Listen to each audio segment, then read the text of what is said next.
Good afternoon, everybody. We're going to wait just a minute or two till we start. Let people have time to get on.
Okay, it's 1:31, so I'm going to go ahead and get started.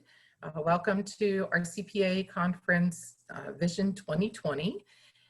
This is session L9, which is retooling CPS services, what we have learned from the COVID-19 experience. And I'm Carol Ferenz. I'm the Director of IDD Services at our CPA. And we have representatives with us today who will be presenting some information about what their agency did and are doing throughout the pandemic. And I'm going to get rid of this chat box. And I'm going to introduce them as each of them are presenting. So just a couple of reminders. You've probably heard this 15 times by now, but all participants are muted. And please enter your questions in the Q&A box, and that's what we will use. You can go ahead and enter them at any time during the session, and we'll pause after each presentation to address questions, and again at the end if we have some time. Also I wanted to remind people that the evaluation is at the bottom of each session. And we really appreciate you taking the time to fill that out. That gives feedback to our presenters and to the staff and conference committee to help us with planning for future events. It's very important that we get that feedback, so we would appreciate that.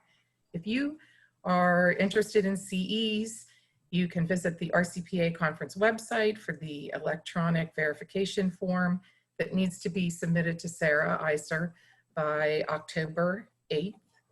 The on-demand sessions will also be available until October 8th, and all of the live sessions are being recorded, as well as the pre-recorded sessions are all available.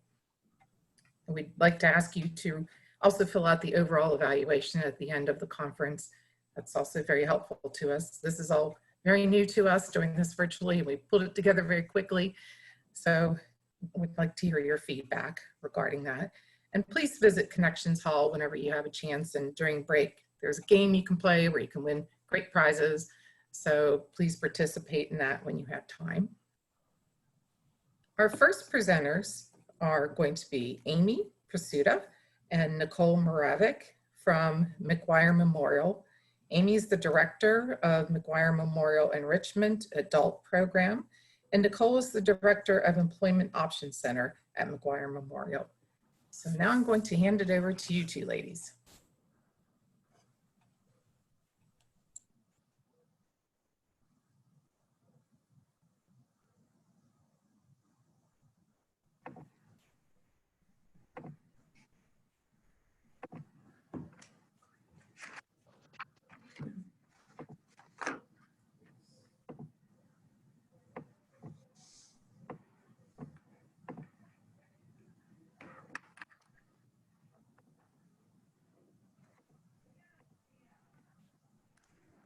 Good afternoon, everyone. We are pleased to be here with you today. We're going to provide you with a brief overview on McGuire Memorial's implementation of remote services in CPS. For those of you who are unfamiliar with McGuire Memorial, we are a co-sponsored ministry of the Felician Sisters of North America and the Diocese of Pittsburgh that was founded in 1963. McGuire Memorial is a not-for-profit, non-denominational facility with unique programs for children and adults with profound physical and intellectual disabilities. In addition to our residential services, McGuire also offers day services at our Employment Option Center and the Life Enrichment Adult Program. The Employment Option Center offers services for adults with mild to moderate disabilities and/or autism. We provide vocational training, life skills, school-to-work transition programs, and paid employment opportunities. At the center, we are committed to providing specialized and personalized training and support to assist every individual on their life's journey. The Life Enrichment Adult Program provides services for individuals who are severely and profoundly disabled, often having complex multiple disabilities. We are committed to providing individualized programs and support to assist every adult by choosing to live life to the fullest, in keeping with the mission and vision of McGuire Memorial. In addition to the on-site enrichment, the individuals enjoy volunteering and attending community-based outings.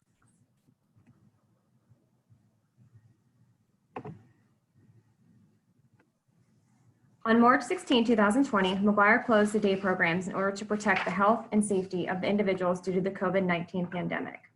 The day program teams researched a variety of digital approaches that align with our continued commitment to serve and empower people with disabilities. We discussed the use of a private YouTube site, Zoom, and Google Classroom. We had to think outside the box to develop a program and ways to effectively provide meaningful and enriching activities outside the program walls. The platform we decided to utilize was Google Classroom. Our main reason for choosing this platform was that our staff was familiar and had previous experience using a variety of Google features. Right now, our staff utilize Google in order to complete the individual service notes, community participation forms, in-service trainings, shift reports, calendars, and schedules. Google Classroom can also be accessed from any computer or any mobile device using Google Chrome. Using Google Classroom, we were able to easily communicate with the individuals using the built-in Google Meet code for each classroom. The instructors utilized their code in order to meet with and provide live instruction to the individuals in their residential homes. The instructors had the ability to create surveys in order to get feedback from the individuals regarding what kinds of activities they wanted to participate in. Once the activities were posted to the classroom stream page, the individuals were able to post comments and pictures directly to the activity thread. Prior to the implementation of our remote services, there was a great deal of planning that needed to take place. Nicole and I met with our IT department to collect and set up day program iPads in order to ensure all 26 community homes had access to the Google Classroom. Once the iPads were set up, they were distributed to the community homes. Although staff were familiar with using Google features such as docs, sheets, drives, and forms, this was the first time that they ever utilized the Google Classroom application. The program instructors were trained on how to post their projects activities, complete surveys, and use Google Meet for live instruction. Staff in the community homes were instructed on how to assist the individuals and were trained on the necessary information to take part in remote services. In order to ensure the individuals had all the necessary supplies needed for projects, the instructor created a list of supplies that would be needed for the upcoming activities and posted this in their classroom. If the individuals chose to participate and did not have the supplies at their house, staff notified the instructor of what supplies they needed. The instructor would then purchase these supplies through Walmart and Target curbside pickup and deliver those to the community homes. This slide's just a picture of what the Google Classroom homepage looked like. In addition to the instructors' classrooms, we also had a music, greenhouse, community, spirituality, and COVID classroom. This provided the individuals with a large variety of activities they're able to participate in each day. And staying true to our person-centered approach, we felt it was necessary to obtain input from the individuals. For those individuals who lived in the residential setting, staff assisted with additional ideas based on the individual's interests and desires. Information was important when the instructors were researching ideas for the projects and activities. An additional feature Google offered was the ability to create surveys and forums to see what areas of interest the individuals wanted to spend time focusing on. Some of the topics covered during remote services included virtual tours, musical events, art projects, baking activities, and science experiments. While the individuals were confined to their homes, the virtual tours were a big hit. They were able to tour a variety of museums, theme parks, zoos, and aquariums. The instructors hosted live dance parties and games such as Name That Tune. The individuals also enjoyed taking time in the daily music challenge. Some of the topics were songs with a color in the title or songs that make you want to dance. These were posted in our music classroom, and the individuals were able to post a YouTube link to the song of their choice. Some of the art projects included saltwater paintings, sidewalk chalk art, and sun catchers. They also designed and mailed cards to local nursing homes.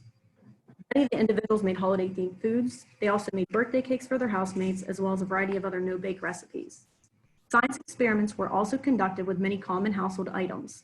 One instructor had a butterfly kit where the individuals were able to watch the butterflies grow through the 4 stages of metamorphosis. The instructors provided a variety of health and wellness activities that assisted with the individual's health and mental and physical health. They streamed as well as pre-recorded a variety of different yoga sequences, breathing activities, and provided lessons on the importance of them to help with stress management and overall health. There were many holidays that occurred since the day programs closed. Many of the individuals took part in celebrations for those holidays. Some of the activities included decorating Easter eggs, creating cards that were sent to parents and caregivers for Mother and Father's Day, as well as watching past parades, history videos, and fireworks displays in recognition of Memorial Day and the 4th of July. The individuals also enjoyed celebrating their peers' birthdays. They would often create cards or posters that were displayed on the birthday board. There were even times they would call into Google Meet to sing happy birthday to their friends. The instructors also took various surveys to determine which books the individuals would want to listen to. Some of the instructors videoed themselves reading the books, while others found audiobooks on YouTube channels. Each day they would post several chapters for the individuals to listen to.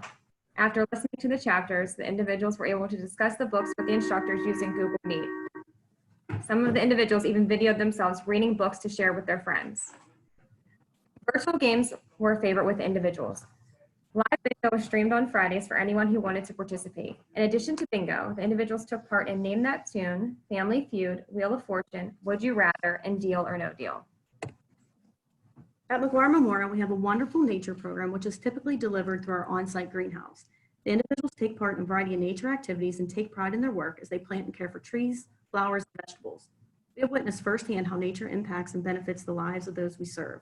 Unfortunately, tours of the state and local parks are oftentimes inaccessible due to the barriers that exist in regard to the terrain as well as other various environmental factors. The greenhouse instructor was able to bridge this gap that existed by videoing nature walks that were posted in the greenhouse classroom. He was able to take the individuals on tours of some of the region's most beautiful natural areas.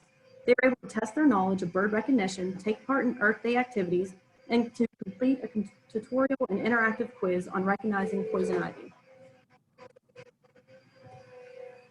The spirituality program at McGuire Memorial is based on the belief that individuals with disabilities not only have physical, social, and emotional needs, but they also have a spiritual need. Father Michael Gregg offered live daily mass services as well as 2 non-denominational services throughout the week. These services were recorded and uploaded to the spirituality classroom. The individual had the option to watch the service live using Google Meet or watch the pre-recorded service at a time that was convenient for their schedule. During this pandemic, it was very important for the individuals and staff to be exposed to positive information for their emotional well-being. Our mission leader posted daily information to keep everyone's spirits high during this difficult time. This included positive news articles, thoughts for the day, brain teasers, jokes, uplifting stories, and mission newsletters. We created a COVID-19 resource classroom that had a variety of information for the individuals and staff. Utilizing information from the CDC, staff were able to educate and inform the individuals. Social stories were added that focused on COVID-19 and the importance of social distancing, wearing a mask, and hand washing. In order to show the individuals and staff that everyone was here to support them during this difficult time, the idea came about to make a fun video to lift everyone's spirits. We showcased everyone that the individuals were not seeing frequently, those that they were used to seeing on a day-to-day basis. Staff took the iconic song, I'll Be There For You by the Rembrandts and divided it into small parts. Once the video was completed, it was posted to the classroom as well as sent to the individuals who lived at home in order to remind them that even though we're not seeing them frequently, we are still here to miss them. Approximately 20% of the individuals that attended the Employment Option Center participated in virtual services while the program was closed. We provided individual and group CPS sessions as well as virtual services for the students that participate in the School to Work Transition Program. The center was able to utilize Google Classrooms and other platforms such as Google Meet, Vizzle, Education.com, and Seesaw to provide virtual instruction and skill building, as well as social interaction with staff and peers. After completing each virtual session, staff submitted a service note specifying the duration, the activity, and how it related to the individual's outcome. We billed using the CPS community codes W5996 and W9351. Due to the ODP Appendix K update that was presented on August 28, 2020, we have now been able to bill for the individuals who reside in our community homes as well. And there were many benefits of remote services. An important part of the individual's lives is their relationships with the staff and peers. We were able to encourage and facilitate interaction by utilizing Zoom and Google Meet. Staff would assist in setting up virtual meetings so that the individuals were able to participate in group activities from the safety of their own homes. When the individuals' routines were disrupted due to the pandemic, it was apparent how important their day program structure, routine, and community support were to them. It was important to maintain the feeling of comfort and safety during a time of uncertainty. Remote services were a way to keep the individuals active and engaged, as well as give them some semblance of a routine during this unprecedented time. Instructors were able to record the Meet sessions for individuals who were unable to attend or who may benefit from rewatching the session for review. It also provided flexibility for parents who may have had to work during the session. The virtual services also gave staff the opportunity to provide one-on-one individualized instruction. Typically in the programs, our individuals are supported at a higher ratio, meaning they don't frequently get the one-to-one instruction. This was a way for staff to really focus on the individual's skill level and be able to choose activities that would engage and challenge them. Remote services were very beneficial for individuals who have difficulty concentrating with the normal distractions in the day program setting. The quiet, familiar area within their home gave them an environment they were able to focus and participate in the activities without distraction.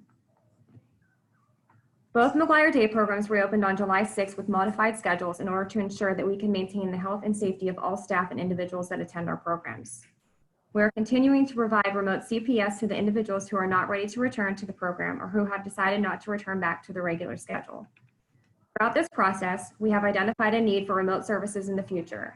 When certain circumstances arise, such as inclement weather or when individuals are unable to attend due to health reasons, having Google Classroom as a resource will be beneficial for the individuals to remain engaged during these times. We will continue to research and provide unique opportunities for remote services that will enhance and challenge our individuals' learning experiences. At this time, we would like to thank Carol and RCPA for extending an invitation for us to be a part of this conference. Please feel free to ask us any questions you may have.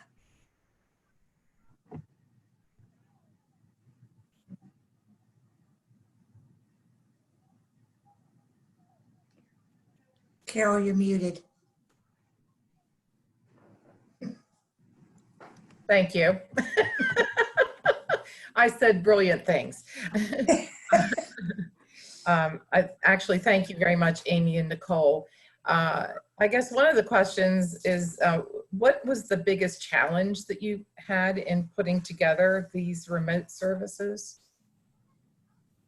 I would probably think maybe with the setup and getting it all up. A lot of times our staff was being pulled to be in the residential facility, helping out with direct care too. So getting everyone trained and getting the whole setup. But once we did, it was really rewarding for everyone.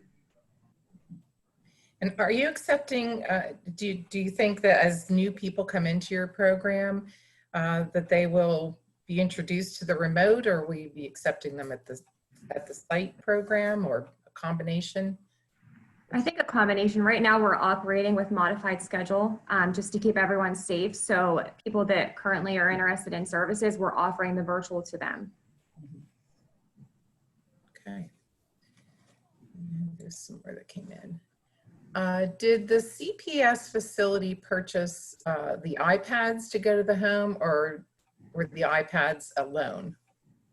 We had used our day program iPads that we already had purchased and kind of just sent them to the community homes to use at this time. So you had enough already? Yes. Yeah. What can you say to the motivation of the staff and clients in the face of these new methods? Are people excited to try the new remote model? I feel like a lot of our individuals have, and we've learned a lot about them. Like I said in the presentation, we've really been able to work one-on-one with a lot of our folks, which here is, you know, our ratios are usually like a 1-to-2, 1-to-3, or 1-to-4, 1-to-6. So we get a lot of individualized instruction. And they've enjoyed it. And so because we've learned a lot about them. What was the maximum that you had in any group that was on remote, like when you did dance parties or whatever? Billable, we only had 3 max for the virtual services.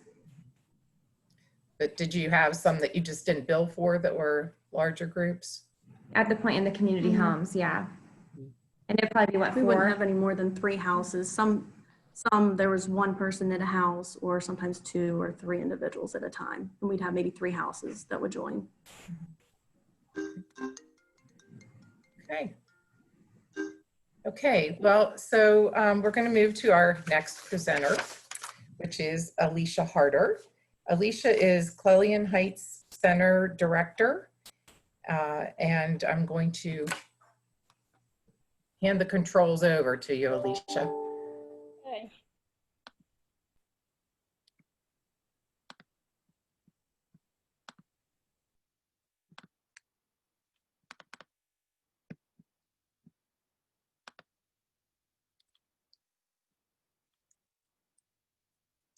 Excuse me. Good afternoon and welcome to the Clelian Center Zoom Remote Services presentation. The Clelian Center is the adult services branch of Clelian Heights School for Exceptional Children, which is located in Greensburg and is owned and operated by the Apostles of the Sacred Heart of Jesus, a religious community of Catholic women. The sisters opened the school in 1961 when they realized that a segment of the population, children with disabilities, didn't have access to quality education. Their school evolved when they saw their graduates had limited access to job training, and they officially opened a pre-vocational workshop, which they called the Clelian Center in 1981. It again expanded to meet a growing need in 2009 with the opening of an adult training facility to give different options to aging individuals and others who weren't interested in developing job skills. We currently provide services to people who receive waivers from the Office of Developmental Programs and the Office of Long-Term Living, as well as individuals who private pay. We're authorized to provide community participation supports, structured day habilitation, employment skills development, small group employment, job coaching, and supported employment.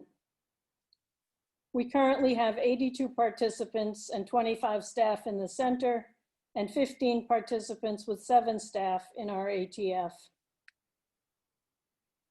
We experienced a spontaneous programmatic evolution when we began our virtual program on April 6th, just 3 weeks after closing our doors due to the COVID-19 pandemic.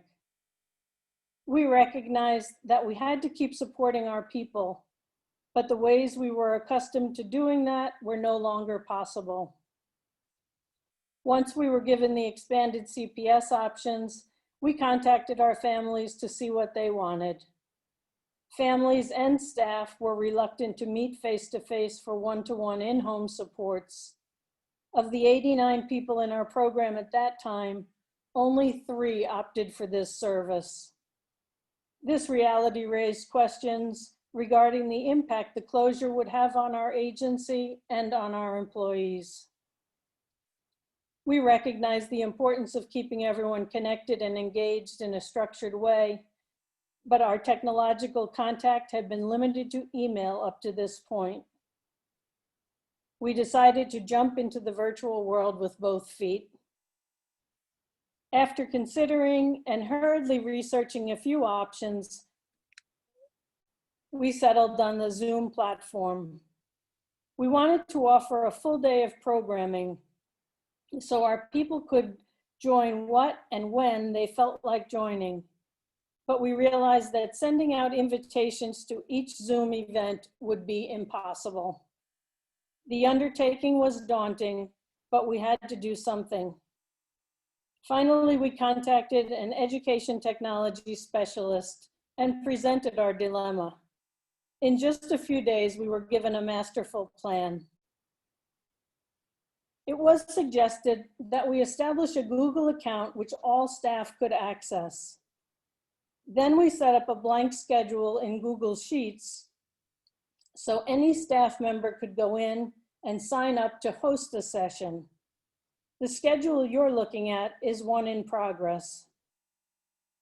Most of our staff had to be trained in Google Sheets and Zoom. They were all given step-by-step instructions and then walked through those as needed. It was a good team building exercise because everyone was helping everyone. Once the staff completed the schedule, we had to set each session up as a Zoom meeting and embed the invitation link into our Google Sheets schedule.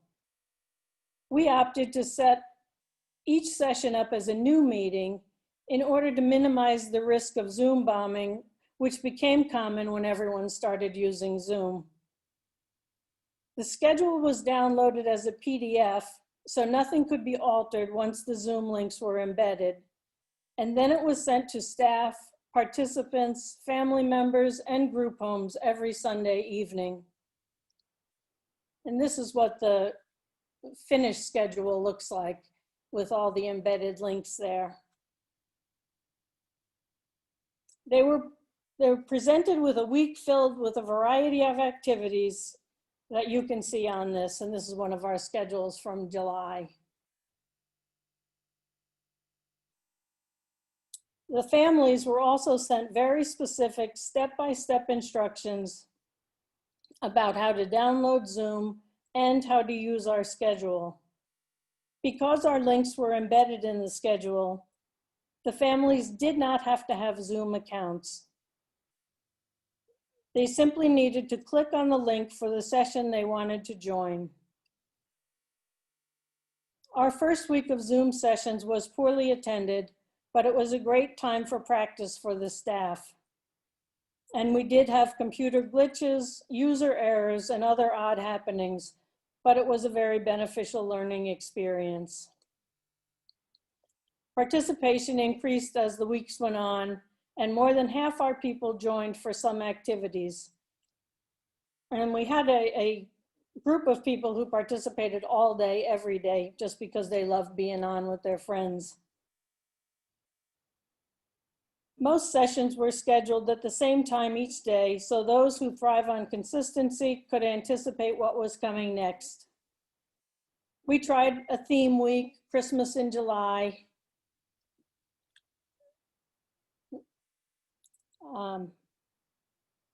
And that was a huge hit. We had structured and unstructured sessions, educational classes such as math and reading skills. The participants in those classes began to choose the specific topics they wanted to cover from class to class. Sign language was taught around music, and then the songs were often used in prayer services, so they got to show their ability to sign for their peers. We also wove in COVID lessons as issues came up in discussions. When cooking classes were offered, the recipe with necessary ingredients was sent on Sunday night with the schedule so that people had time to gather the items they would need. Bingo cards were mailed or delivered by staff to those families who couldn't print cards at home.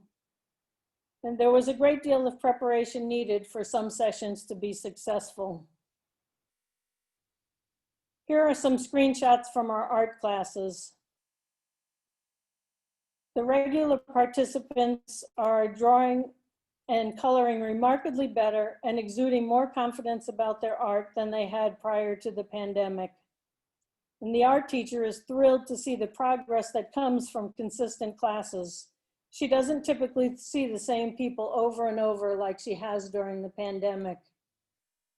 They really have made great strides. And some people who were afraid of drawing and hesitant to even begin are really doing very well now. Here we have an example of our festive Christmas schedule and some of the themed artwork that came with that. Some of our people got out their Christmas hats or sweatshirts and wore them to the sessions. A few even put up small trees to add to the festivities. Christmas music was playing throughout the sessions.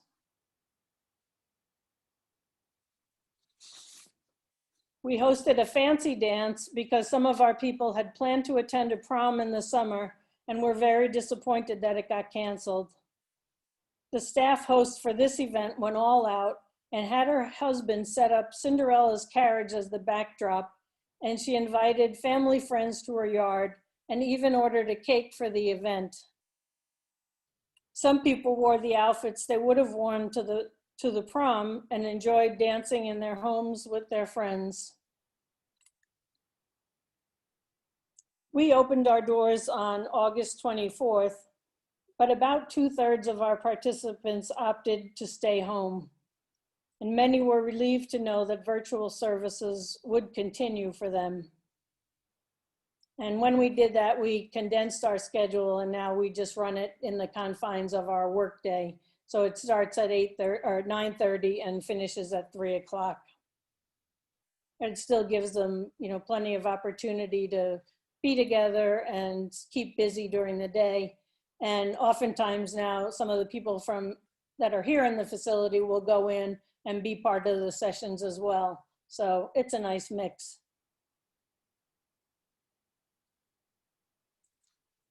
The sessions were fun to plan and execute, but paperwork, the necessary evil to ensure payment, also had to be done. After each session, the host completed a sheet that was specifically created for our remote service. These were used to record the participants and units used for each session. The units used were then put in a spreadsheet, also created in Google Sheets, to monitor the total number of units being used by each participant. By mid-May, we were in constant contact with supports coordinators to get units moved from one service to another. The tracking sheets were later adapted to track W codes when we had to start using a facility rate if our numbers exceeded our community ratio. And this is an example of the Zoom sheet that the staff filled out and just gave all that background information on what happened during the session. And then they would take a picture or a screenshot of who was participating just to verify that we actually had those people on the session. And then this is a sheet spreadsheet that we use where we put the units in. Originally, we just had a basic spreadsheet, but when we had to switch over to all the different codes, it got very complex. So if we had enough staff on, we could do the 2-to-3 ratio. And if we had larger groups, then we did the 7-to-10. Again, it's very difficult to do. And it just left us with the feeling that it would have been nice if ODP gave us one Zoom rate that we could have used for everybody, and it would have made life a lot simpler.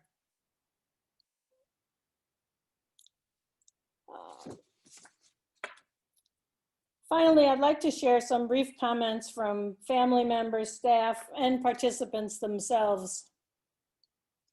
Some of the families, actually, we sent out a request for their comments or their thoughts on what we had done. And they said, Zoom programming saved us, like the variety of activities, something for everyone, included everyone at different ability levels, questions tailored so individuals could answer independently, facilitated focus and concentration.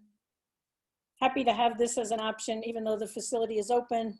Socialization lifted spirits, a good mix of education, fun, and movement. And the staff felt like they got to know their individuals in a different way, and they got to know different individuals. They were happy the variety of sessions allowed options for the participants to choose what they wanted to do. And Zoom allowed us to interact in new and meaningful ways, fostered independence. People who used to be quiet and reserved blossomed. And we were happy to see one person start with only art and expand to bingo and then other sessions because she was having such a good time. And some of the participants said they loved seeing their friends, they loved seeing the staff they missed, they loved learning new things, having something I can do and look forward to. And for one person, her favorite activity is when she played against staff in the games and staff got the wrong answer, and staff are sore losers. And again, I'm happy to have been able to present today, and if you have any questions, feel free to ask. Okay, thank you, Alicia. In the beginning, you mentioned that one of the services that you provide are supported employment. And were you able to do any activities related to that in a remote manner? Or was it all just the community participation? We just did everything under that. We didn't do any, specifically job related. There were probably job related things going on. I mean, people were working on different skills in many of the sessions, but we didn't bill under any of those things. We just billed under the CPS. Okay. And many of again, with the group homes, we had many of our group home people participate, but that was all not billable for us for that, first part of the pandemic. But Did the residential staff find that helpful though, to have activities available to people during? I think so. I mean, one set of the group homes that we had people involved in, they were doing a lot of their own things, but they wanted to participate here to see their friends, rather than just the cluster of people that are all involved in the group home that also come here. So it was nice to keep their world a little bit wider than just, just the people that are in the group homes. Some group homes that didn't opt to participate at all. And we did reach out a number of times just to let them know that we're not billing for this, it's not impacting anything, but they did not have access, so. Okay. Well, thank you, Alicia. And next we're going to hear from Denise Pioli. Denise is the Vice President of Services at VIA of the Lehigh Valley. Okay, thank you, Carol. Share the screen.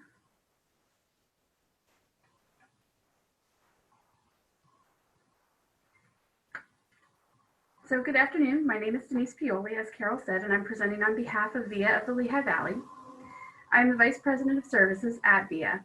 Since 1952, we have provided services to individuals with intellectual and developmental disabilities in the Lehigh Valley, primarily in Lehigh, Northampton, Monroe, and Carbon counties.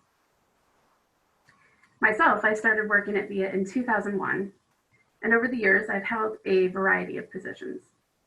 These include instructor, coach, case manager, and department director. None of those positions prepared me for service provision during the middle of a global pandemic. In order to give a good idea of the changes we've made, I'd like to briefly review the supports we provided before the COVID-19 pandemic. Prior to the massive change in service delivery this past March, VIA was providing support to nearly 800 individuals annually. VIA offered a variety of employment options, including community employment and small group opportunities. VIA's behavioral support department had expanded to include an additional therapist, and despite being young in age, we were providing support to 30 individuals.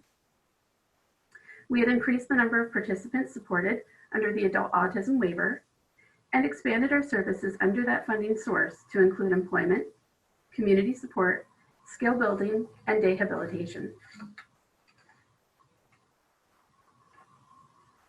Notably, VIA's community participation support program was thriving.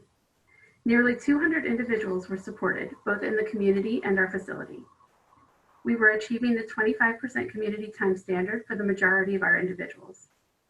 A robust variety of volunteer options were made available to assist in learning about careers and to practice social skill development. Participants volunteered at local farms, hospitals, food banks, and animal shelters, just to name a few. VIA was providing meaningful activities that explore vocational skills, increased self-esteem, and created social networks. Monthly volunteer hours were measured for our quality management plan, and over time, the hours had increased from roughly 400 monthly to between 900 and 1,000 hours monthly. Direct support professionals were being trained on incorporating employment skills into daily routines. The people VIA served were talking about employment options, and in some cases choosing to complete work assessments or explore small group opportunities. Referrals were consistent, and the community participation support option was in demand in the Lehigh Valley. And then March arrived. After hearing about COVID-19 for so long, I don't think anyone was fully prepared for its impact. As cases started to appear in the Lehigh Valley area, COVID permeated VIA, other providers, and the Office of Developmental Programs. VIA's numbers began steadily dropping as individuals or their families canceled services. Mid-March, ODP closed pre-vocational and adult training facilities, and in a short period of time, we had to radically change our community participation support provision. The first step that VIA took in retooling community participation support was to identify the individuals that we knew could not go without support. There were a number of individuals in our community programs receiving in-home support in order to remain independent, safe, and healthy. During the first week of closure, we worked to find staff that were willing and able to continue working with individuals in the community, ensuring that we provided as much continuity as possible during a chaotic time. The second priority was identifying how VIA could communicate with participants, families, and caregivers. Communication was crafted weekly in order to ensure the individuals we supported felt connected and felt some level of support.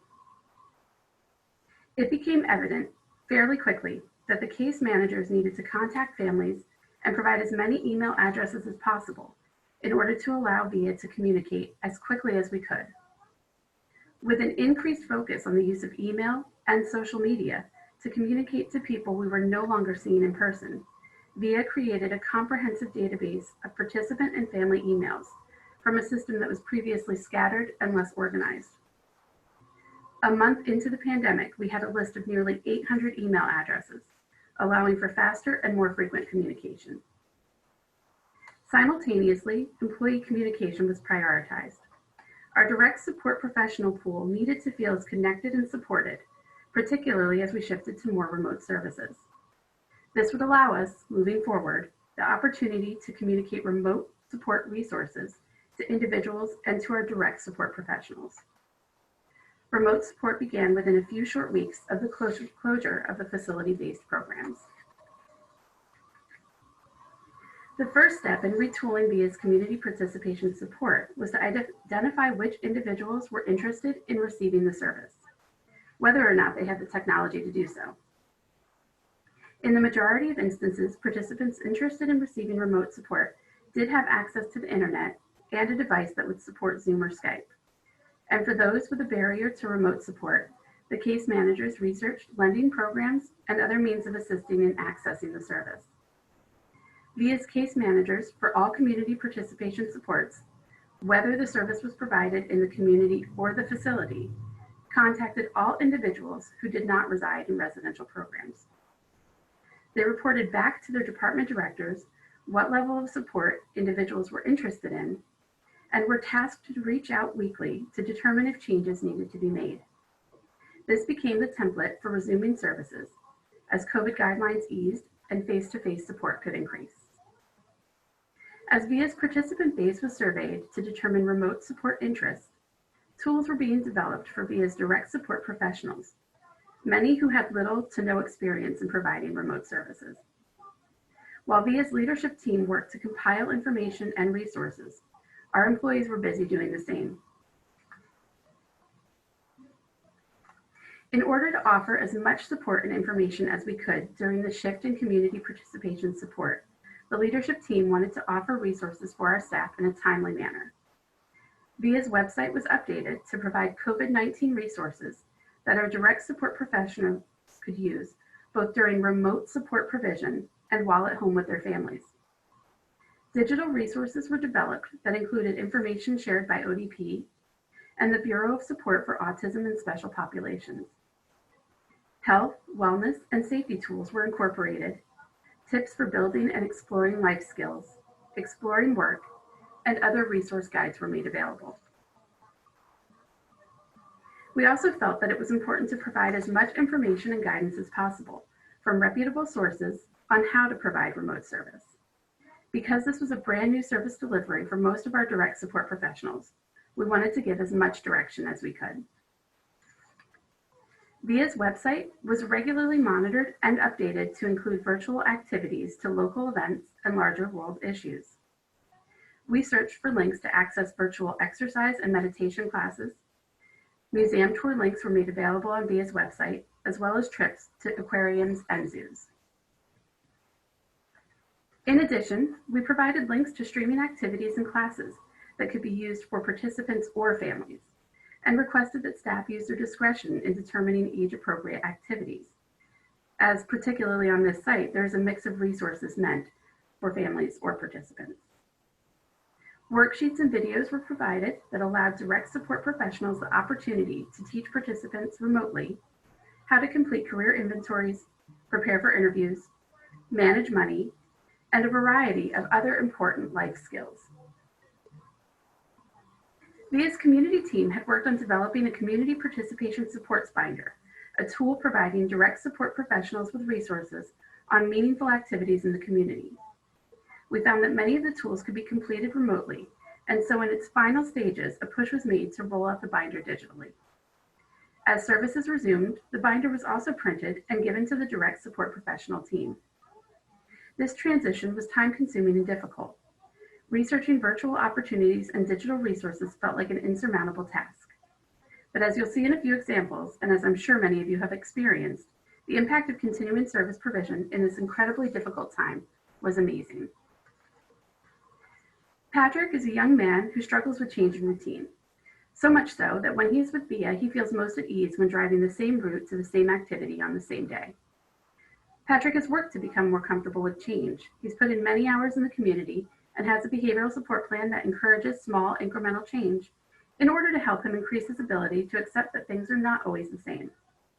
There's no doubt that the pandemic has impacted all of us, but for Patrick, it was a true test of all the hard work he's done in the past. To everyone's surprise, Patrick thrived with remote support. He worked with his community support coach to have a book club, choosing a novel that interested him to read together and independently. He would read several chapters on a Skype call and then several more in between the next. He worked to process and understand what he read. Patrick also worked with his behavioral support specialist to work on a jam session to play his piano while his behavioral specialist played his guitar, and finally came around to making music together, which was a challenge for him pre-pandemic. Kim, during her time at VIA, has thrived in social interactions. She will say that she enjoys seeing her friends and going in the community to volunteer, shop for meal preparation, and do yoga weekly. As the pandemic impacted her everyday life, Kim was clear with her parents that she missed seeing everyone at VIA. Kim also missed her job, doing data entry, filing, and other office duties. Kim's behavioral specialist worked to set up Skype meetings with her throughout the week. They spent time reviewing a variety of social stories intended to help her practice the social skills she had worked so hard to develop. Kim read through short stories and then used her time with her specialist to discuss challenges the characters faced and ways that situations could have been handled differently. Her parents felt that having a routine she could count on really was a benefit to Kim. As guidelines began to ease in Pennsylvania, our direct support professionals and case managers began to work with individuals, families, and caregivers on completing the ODP-created transition guides. The information collected really helped to inform team decisions about whether or not someone was ready to return to work. VIA also worked with administrative entities on obtaining approval to reopen facility programs once Pennsylvania moved to the green phase. Through CPS readiness tools and virtual tours, VIA received approval and opened our facility to a handful of individuals on July 6th. We have worked with individuals and their teams to identify service levels that work for each person. VIA is primarily offering one-on-one support at this time, but as we are able to identify individual interests and safety concerns, we have slowly began offering one-on-three supports again. While our remote support provision has decreased, as individuals have chosen to return to community and facility programs, we are still offering remote calls and virtual support options. And while we are not yet delivering service to the same number of individuals, we have increased support from 137 participants in mid-April at the height of the pandemic to 462 individuals this month. We've recently started a new initiative, which I suggested and then regretted, tracking when and where I will show up to spend time with the participants who have returned to our programs. That part I love, getting to see the folks that I have known since 2001 in some cases has been amazing. Being featured on Facebook and having the spotlight is not necessarily my favorite part of this new initiative, but it's great getting out there and getting to see people who I've missed greatly since the onset of the pandemic. I would never have thought that VIA or the entire service system would need to make the changes we have made over the last 6 months. I can't imagine what we may have to do over the next, but I believe that we've been able to flexibly address service provision in a way that has maintained meaningful and important support to individuals with disabilities. I'd like to thank Carol and RCPA for inviting me to present this afternoon.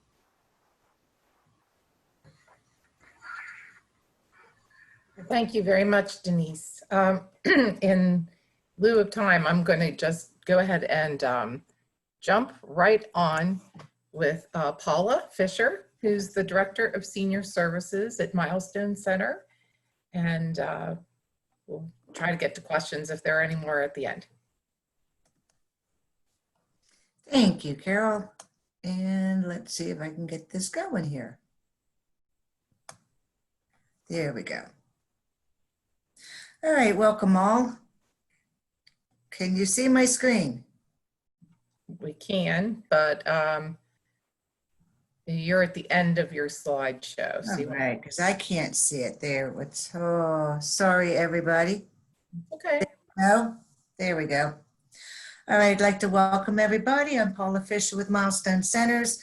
We are located in the Pittsburgh region. Milestone provides a full spectrum of services for INDD and behavioral health. Today, I'm just going to speak a little bit and wrap this up on what we've done with in-home and remote services during this time. We have 6-day programs where we serve approximately 270 individuals.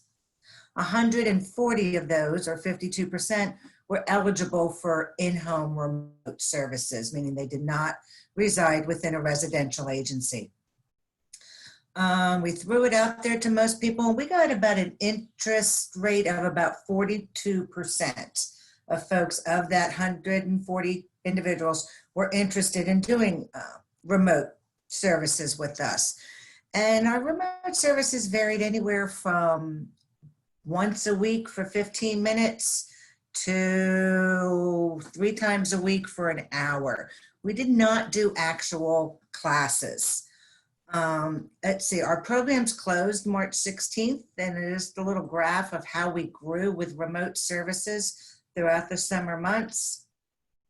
We reopened our program August 5th, and you can see the dramatic drop in remote services now that people are returning to their day program in some respect.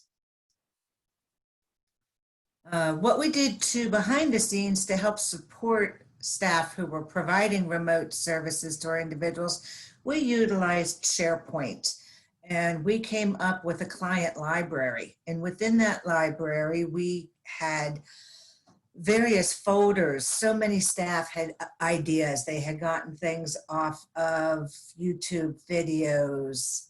Different agencies were sharing ideas for activities, and we tried to compile all of those activities into one location so staff could go to it. Staff could also then add their ideas and expand on things.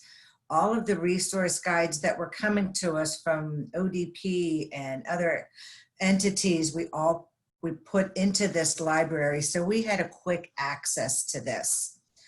We also established a lending library of activities within one of our office areas, so staff from within our day programs or our residential homes could go and pick up games, crafts, activities, art supplies, movies, videos, and share them throughout. Some of the examples of our in-home and remote services that we did, like I had mentioned, we did it mostly individual services of a 1-to-1 or a 1-to-3 ratio.